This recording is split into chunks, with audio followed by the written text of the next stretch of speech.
आज का हमारा लेक्चर जो है वो dual form for learning linear support vector machine है। आप लोगों ने कंस्ट्रेंट ऑप्टिमाइजेशन में जो हमारे लेक्चर थे उसमें आप लोगों ने देखा था कि डुअल फॉर्म जब हमारे पास होता है तो उसको किस तरह ऑप्टिमाइज करते हैं। डुअल फॉर्म का ये मतलब है कि आपके पास दो ऑप्टिमाइजेशन एक साथ हो रही है। एक फॉर एग्जांपल इस केस में हमारे पास एक मिनिमाइजेशन हो रही है एंड दूसरा हमारे पास मैक्सिमाइजेशन हो रहा है। ठीक है, तो अगर आपको याद हो तो हमारे पास जो बेसिक इक्वेशन थी मार्जिन की, वो मिनिमाइजेशन ऑफ मार्जिन थी हमारे पास और उसकी जो इक्वेशन थी हाफ ओमेगा या डब्ल्यू स्क्वायर थी। ठीक है, डब्ल्यू स्क्वायर आपके पास विड्थ रिप्रेजेंट कर रही है उसकी। अगर आपको आइडिया नहीं कि किस तरह है तो उसके लिए आपको पुराने लेक्चर देखने पढ़नी चाहिए। ये एक्चुअली थोड़ा सा टाइम गुजर गया दरमियान में, तो अब आपको थोड़ा सा रिवाइंड करना पड़ेगा। अच्छा, फिर आपके पास दो के प्लेन बन जाता है जिसमें आपके पास अगर बिलो द प्लेन है तो उसको आप एक क्लास कह लेते हैं, फॉर एग्जांपल नेगेटिव क्लास, और अगर अबव द प्लेन है तो उसको आप एक और क्लास कह लेते हैं, और जो प्लेन के करीब होते हैं उसको सपोर्ट वेक्टर्स कहते हैं एक्चुअली। ठीक, ये हमने लास्ट लेक्चर में किया था। फिर जो हमारे पास दो केसेस बन जाती हैं, एक नेगेटिव केस और एक पॉजिटिव केस, तो उन दोनों को हमने कंबाइन किया था एक इक्वेशन में, और वो जो इक्वेशन बन गई थी वो है actually y into W X plus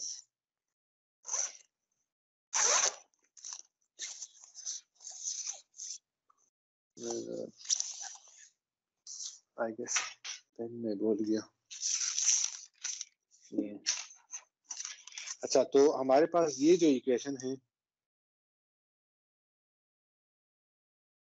negative case और पॉजिटिव केस को हमने कंबाइन करके एक इक्वेशन बनाई थी। हम ये करना चाहते थे कि हम एक इक्वेशन से दोनों केसेस को रिप्रेजेंट कर सके। फॉर एग्जांपल अगर y की वैल्यू पॉजिटिव 1 है तो ये इक्वेशन ऐसे ही रहेगी, लेकिन अगर y की वैल्यू आप -1 रखेंगे तो ये इनइक्वालिटी ऑपोजिट हो जाएगी। ठीक, अगर इसको किसी को कंफ्यूजन हो तो मैं इसको और एक्सप्लेन कर सकता हूँ, बट आई गेस हमने प्रीवियस क्लासेस में इसको काफी डिस्कस कर लिया था, तो आप उस लेक्चर को देख सकते हैं और देख भी सकते हैं। अच्छा, हमारे पास लेग्रांजियन फॉर्म जो हमारे पास ओरिजिनल फॉर्म थी जब हम कंस्ट्रेंट ऑप्टिमाइजेशन का लेक्चर ले रहे थे, तो उस पे हम क्या करते हैं, जब आपके पास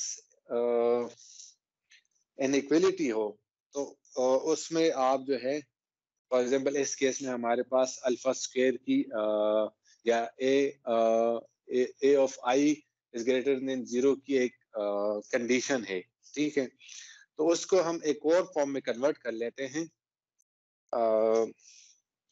फॉर एग्जांपल ये हमारी मेन इक्वेशन है और ये हमारे पास इनइक्वालिटी है, तो हम क्या करते हैं कि इस इनइक्वालिटी के साथ एक वेरिएबल मल्टीप्लाई करते हैं और उसको जो है मेन इक्वेशन में ऐड कर लेते हैं और सब्ट्रैक्ट कर लेते हैं।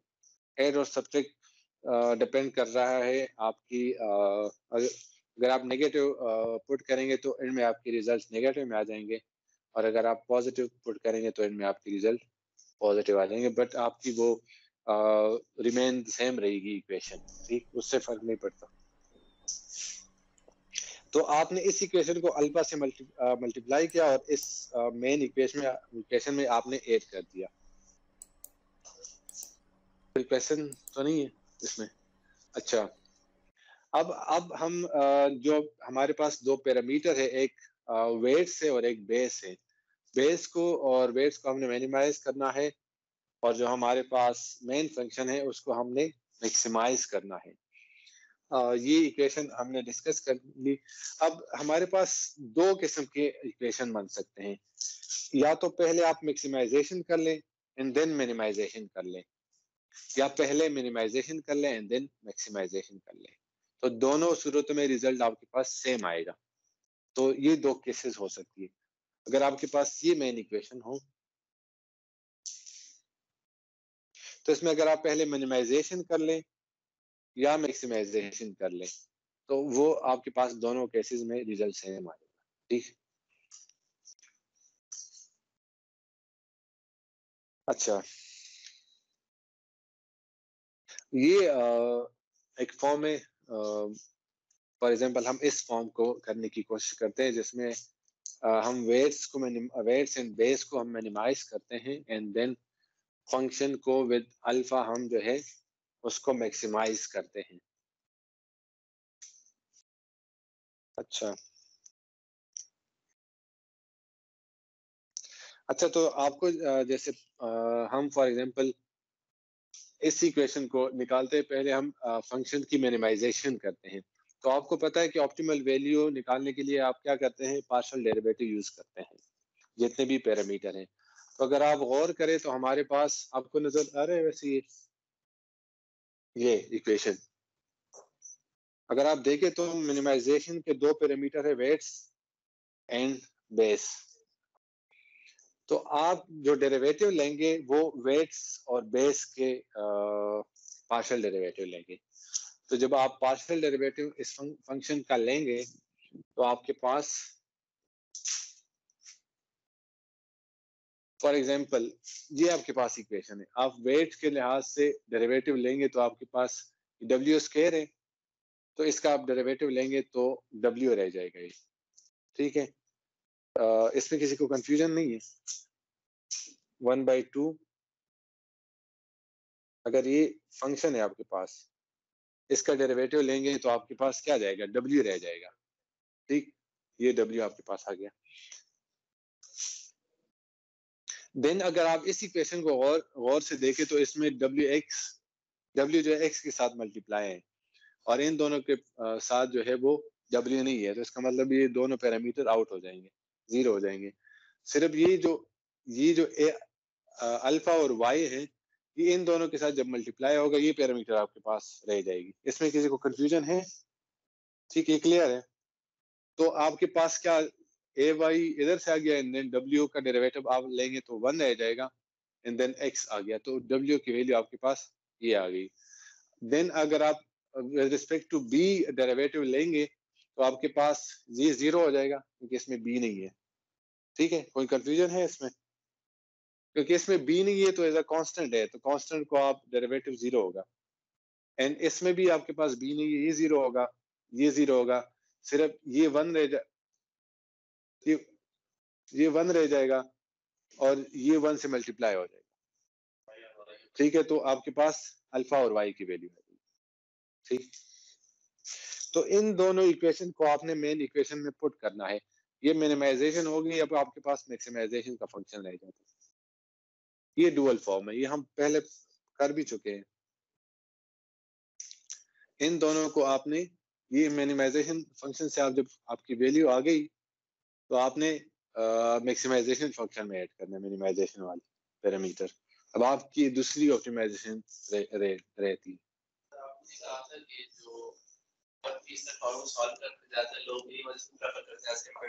अच्छा आप बिल्कुल। अच्छा इसमें क्या है, इसमें आपके पास है, अगर आप पीछे उसमें चले जाएं,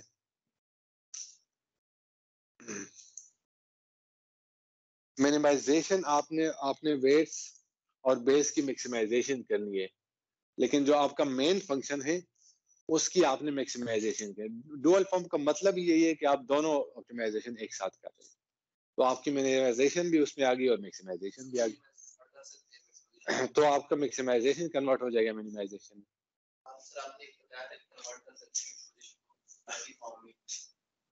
वो उस केस में है जब आपके पास, जब आप मैक्सिमाइजेशन को मिनिमाइजेशन में कन्वर्ट करेंगे तो जो आपका कंडीशन होगी वो उलट हो जाएगी। अब इस सूरत में हमें जो अल्फा की वैल्यू है वो पॉजिटिव चाहिए एक्चुअली। ठीक है, कैलकुलेशन उसकी वही सेम रहेगी कि कंडीशन जस्ट आपकी चेंज हो जाएगी, तो इसलिए उससे फर्क नहीं पड़ता। हाँ, उससे फर्क नहीं पड़ता क्योंकि ये जो आपका alpha is greater than zero है, अगर आप इसको मैक्सिमाइजेशन करेंगे तो ये क्या होगा, alpha is less than zero हो जाएगा, क्योंकि ये भी उल्टा हो जाएगा, तो कैलकुलेशन आपकी वही रहेगी।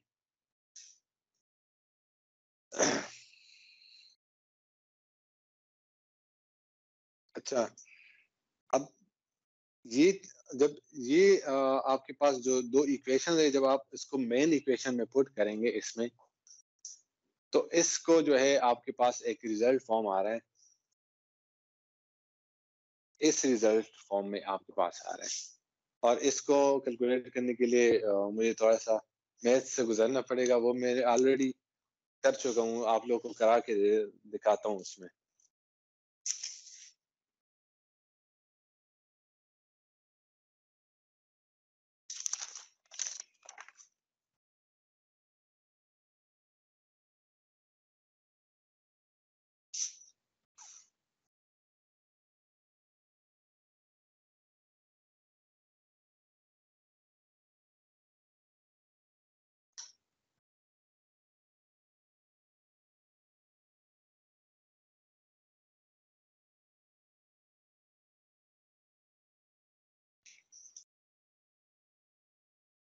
अच्छा, फॉर एग्जांपल ये हमारे पास इक्वेशन है,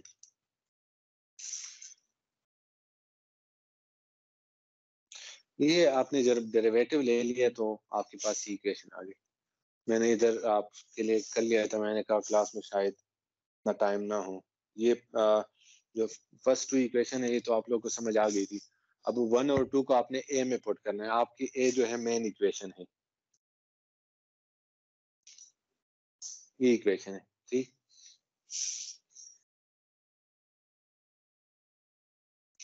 अब आपने क्या करना है, जब आपने W में वो वैल्यू पुट कर ली, ये W की वैल्यू है, ठीक। एंड W में फिर आपने अगर देखा था, ये जो इक्वेशन थी जीरो के बराबर ही, और बीच उनके कांस्टेंट है, तो ये अगेन जीरो के बराबर होगी, तो ये क्रॉस हो जाएगा। और जो आपकी इसमें आप जब W की वैल्यू पुट करेंगे, ये इक्वेशन आपकी इधर अगेन आ गई, ठीक।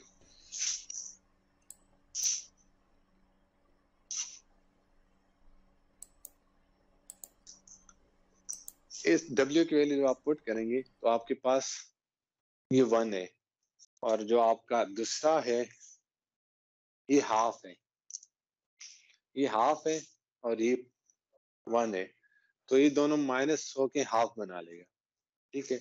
एंड देन अल्फा की वैल्यू जो है वो अगर आप उस मेन इक्वेशन को देखें, इसको आप ट्राई करेंगे तो ये हो जाएगा, इतना मुश्किल नहीं है। अल्फा जो है वो 1 से मल्टीप्लाई हो रहा है, ठीक है, ये अलग है उससे। ये y और इसके जो अगर आपने गौर किया हो तो ये आपकी इक्वेशन थी, then is equal to -1 and is equal to +1 वाला केस था, तो ये वो वाला केस है, तो 1 अलग है इनसे। तो इसका मतलब है कि ये जब इसके साथ मल्टीप्लाई होगा तो आपके पास समेशन ऑफ अल्फाज आ जाएंगे आपके पास, और इनका हाफ आ जाएगा आपके पास। एक मिनट,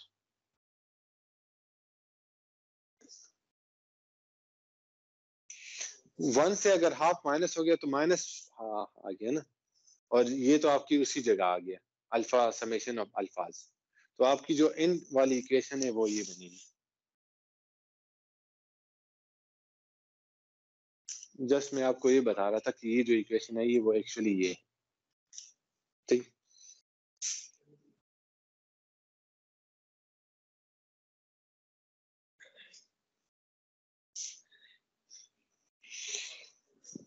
ये वही फॉर्म है जो कि आपने अभी देखी है, ठीक है। तो इसको ये असल में यहाँ ये एक एग्जांपल आ रहा है, तो उसको समझने के लिए ये डेरिवेशन एक्चुअली चाहिए थी हम। वो मैं शेयर कर दूं, कौन सी वाली, इसकी। हाँ, इसकी वीडियो मैंने, हाँ वीडियो मैंने रिकॉर्ड किया, लेकिन उसमें नरेशन नहीं है, तो मैं नरेशन डालूंगा उसमें, फिर मैं अपलोड करूंगा अगर किसी को वीडियो देखनी है। ओके, वो वीडियो मेरी बनी है, तो मैं उसमें सर जस्ट नरेशन करूंगा।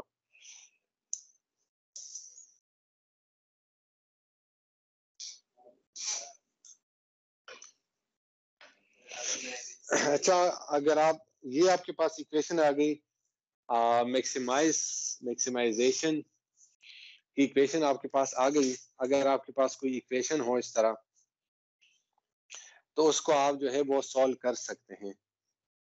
ठीक हो गया, ये इस फॉर्म में हम इसको लिख सकते हैं। अब मैं आपको एक एग्जांपल करा रहा हूँ इससे।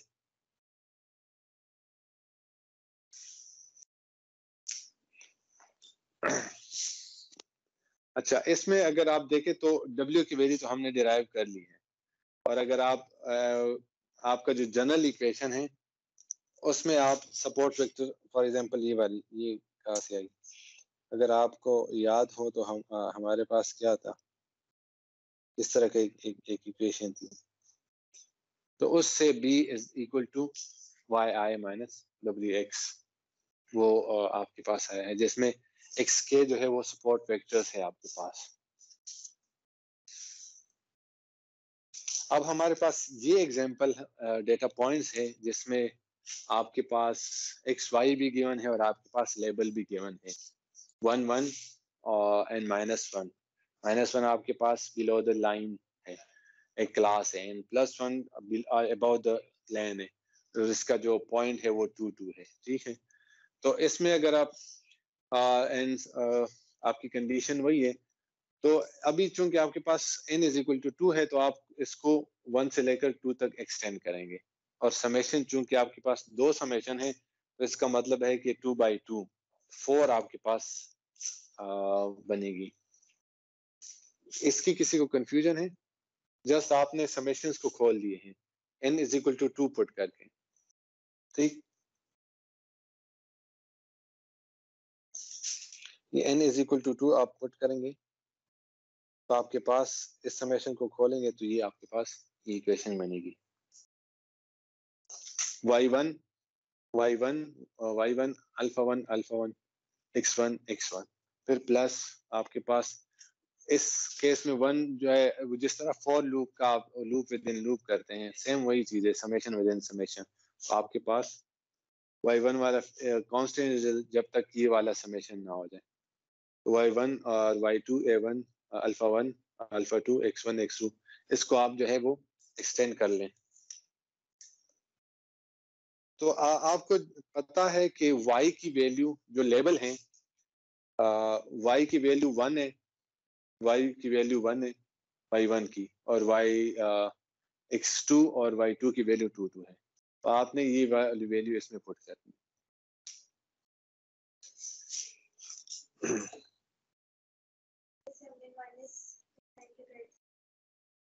वो मैं आपको बता दूं,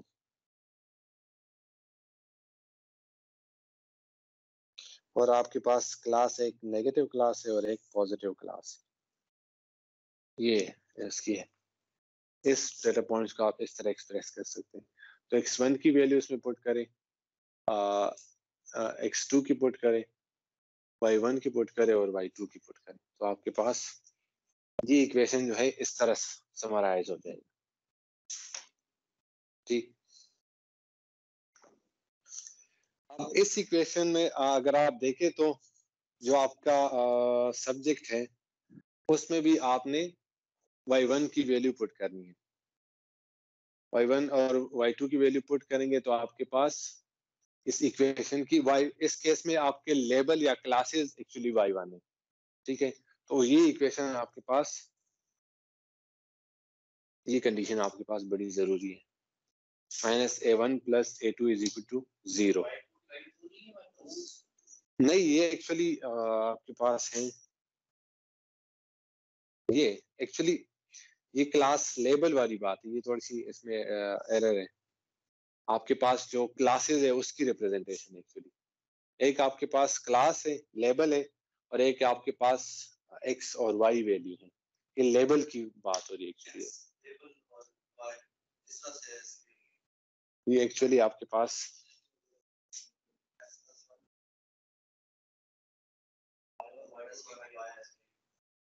ये आपके पास ये लेबल है, ये लेबल है, और ये आपके पास एक्स और वाई पॉइंट है, पॉइंट्स है ये, मतलब जिसमें एक आपके पास जिस तरह हम रिग्रेशन एनालिसिस में कर रहे थे, आपके पास एक लेबल होता है, एक आउटपुट है और एक लेबल है, दोनों की आपकी आपने एक्यूरेसी फाइंड करनी, सेम चीज है इसमें। जो आपके पास -1 और +1 आपके पास क्लासेस है, या उसको लेबल कह ले या क्लासेस कह ले, above the plane and below the plane, वो वाली बात होगी इसमें। और इसमें एक्स वाई समझ आ गई इसकी। तो आप अब आपको पता है चूंकि आपके पास -A1, इसको मैं जल्दी से करना चाहता हूँ क्योंकि ये इतना जरूरी नहीं है। तो इसका मतलब है कि A1 is equal to A2 -A1 + A2 is equal to 2। तो इसमें अगर आप ये वाली इक्वेशन पुट करेंगे तो ये आपके पास ये इक्वेशन उससे बन जाती है। किस तरह बन जाती है? A1 is equal to A2 है, तो इसमें ये आपके पास A1 बन जाएगा, बल्कि 2A1 बन जाएगा। और इसमें -A1 स्केयर -4 और आपके पास स्केयर आ गया, और इधर आपके पास और A स्केयर बन गया, तो ये कैंसिल हो जाएगा और आपके पास मैक्सिमाइजेशन को आपने अगेन कन्वर्ट कर दिया मिनिमाइजेशन में, जो आप कह रहे थे, और आपने साइन चेंज कर लिए। सेम वही कॉन्सेप्ट है, साइन चेंज करेंगे। अगर आप मिनिमाइजेशन करना चाहते हैं तो आप साइन को चेंज करके मिनिमाइजेशन कर सकते हैं। तो इससे जो है आपके पास इसका जब आप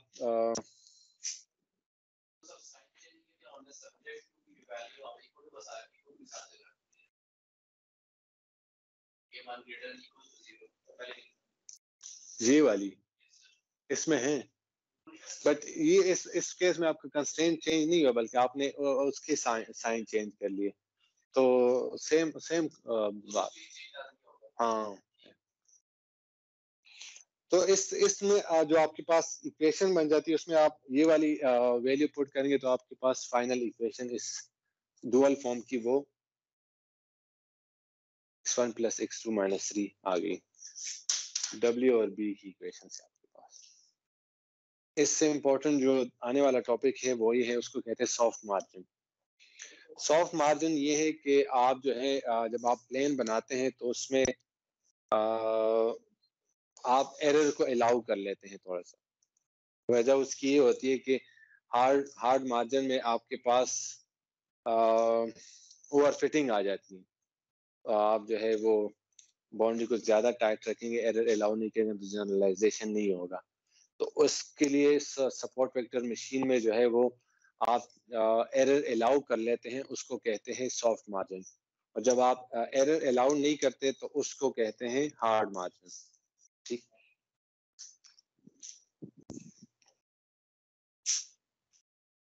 तो फॉर एग्जांपल इस केस में क्या है कि हम अगर आपने पहले गौर किया था तो आपके पास ये इक्वेशन बन रही थी।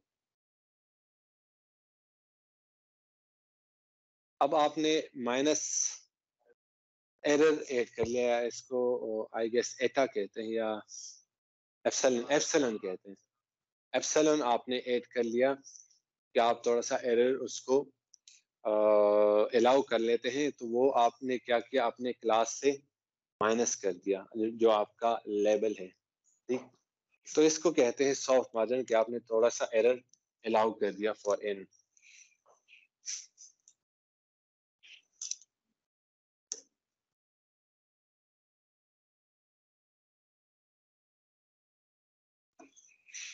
अच्छा, इसमें अगर आप देखें तो जो सारी इक्वेशन है wx + b = -1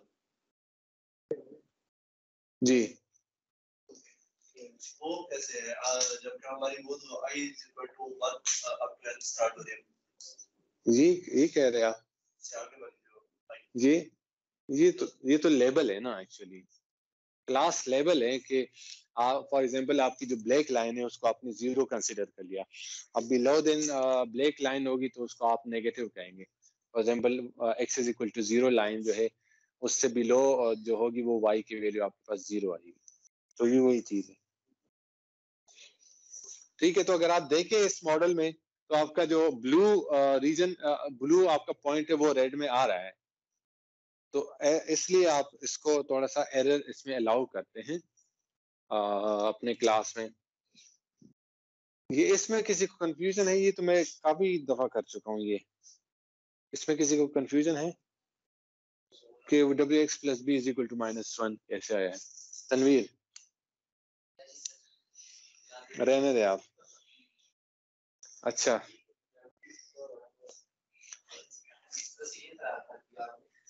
हाँ, क्या चीज? अच्छा, तो अगर आप देखें तो इसमें एरर आ रहा है। देखिए, रेड उस साइड पे है, ब्लू इस साइड पे है, रेड उस साइड पे है, आप साइड पे है, तो एरर इसमें है। तो इसलिए आपके पास जो है वो सॉफ्ट मार्जिन में आप एरर अलाउ कर लेते हैं। तो हमने लीनियर बाउंड्री फाइंड करनी है जो कि आपके मार्जिन को मैक्सिमाइज कर ले और एरर ये जो आ रहा है उसको मिनिमाइज कर ले। ये एक्चुअली हमारा एम है।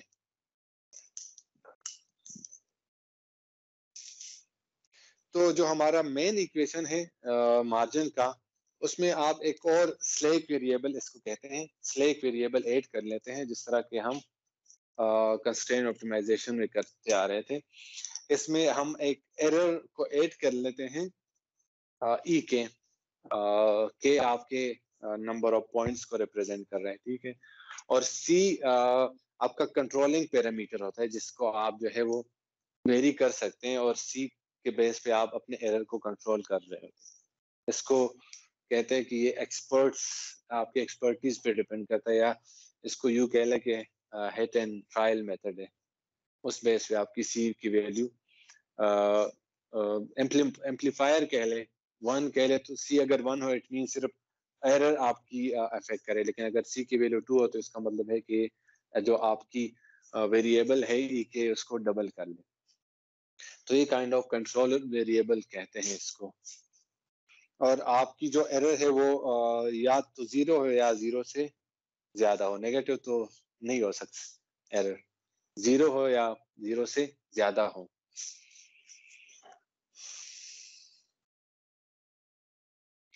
इसमें जो आपका डब्ल्यू एस कह रहे हैं उसको मार्जिन कहते हैं, हमने डिराइव किया था इसको, और ई के आपका एरर है, ठीक। और इसमें जो एरर है इसको कहते हैं स्लैक वेरिएबल। स्लैक वेरिएबल जो अगर आपने उसमें कंस्ट्रेंट ऑप्टिमाइजेशन में भी ये चीज यूज होती है। इसको जब इनइक्वालिटी को आपने इक्वलाइज करना है तो उस इनइक्वालिटी को इक्वल करने के लिए एक स्लैक वेरिएबल यूज हो रहा होता है। तो स्लैक वेरिएबल का टर्म आज पहली दफा यूज हो रहा है, बट हमने इसको प्रैक्टिस किया है, ठीक है। जब आप प्लस कोई इक्वेशन लिखते हैं एंड देन उसको अल्फा से मल्टीप्लाई करते हैं, तो एक्चुअली वो आपके पास जो इक्वेशन होती है वो एक्चुअली आपकी स्लैक वेरिएबल, ठीक।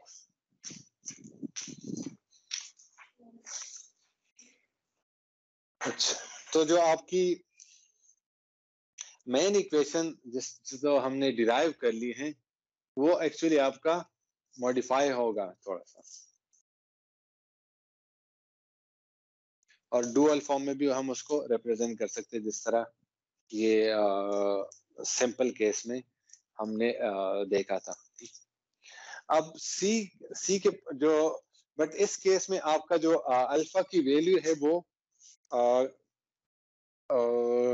With in boundary of 0 and C parameter की होगी एक्चुअली। तो ये आपने याद रखना है। अब सी वेरिएबल जो आपका है उसको थोड़ा सा स्टडी करते हैं। अगर सी आपके पास बहुत बड़ा हो तो इसका मतलब है कि आप जो है वो हार्ड मार्जिन की तरफ जा रहे हैं, ठीक।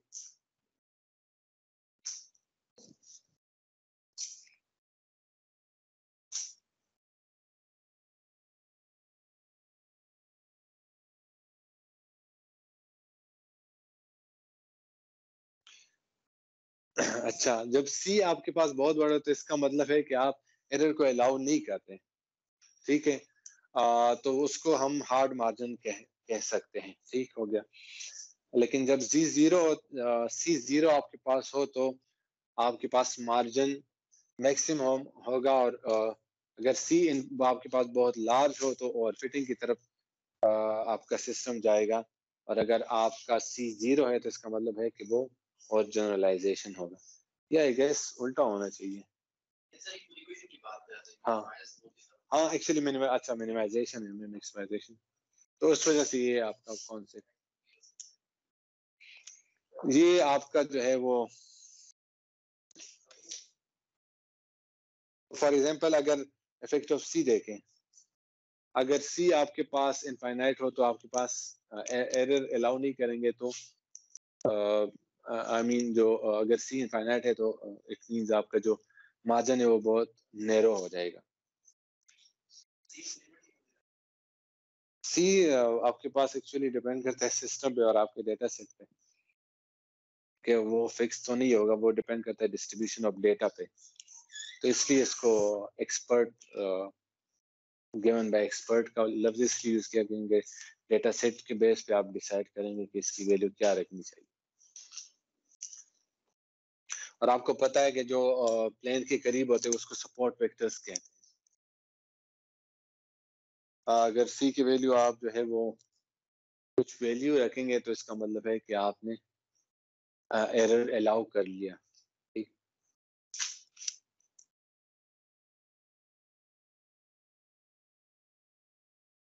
तो अगर आपका सी जो है वो इंक्रीज होगा तो इसका मतलब है कि सपोर्ट वेक्टर आपके डिक्रीज हो रहे हैं,